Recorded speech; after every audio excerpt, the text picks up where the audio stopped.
Halo dulur, tak sepilno lokasi ketoprak Wahyu Manggala ning desa Bulu Mulya ya lur. Lah iki teko lampu merah Batangan lur, belok kiri lur iki lur, langsung idul ae lur. Lah iki teko SMP 1 Batangan lur, desa Kedalan iki lur. Lah iki ngidule wis teko jembatan Saitor Mustaqim iki lur, sering kejadian kecelakaan ning kene iki lur. Lah iki lurus terus lur.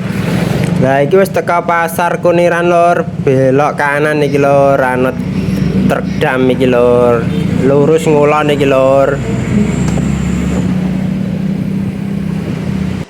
Lah iki ngulon wis teko sawah Sumberarom lur, iki ngulon lur, iki ngliwati desa Trolu iki lur. Lah iki teko desa Trolu lur, ngulon meneh lur iki lur, lurus. Lah iki wis teko gapura desa Bulu Mulya lur, iki ya lurus terus pokok lur.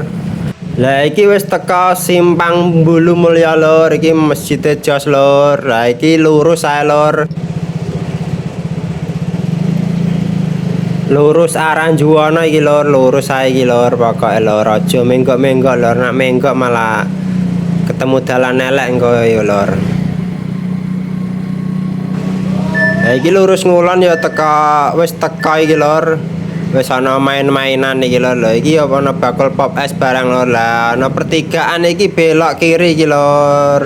Aduh malah kepumpet dalane.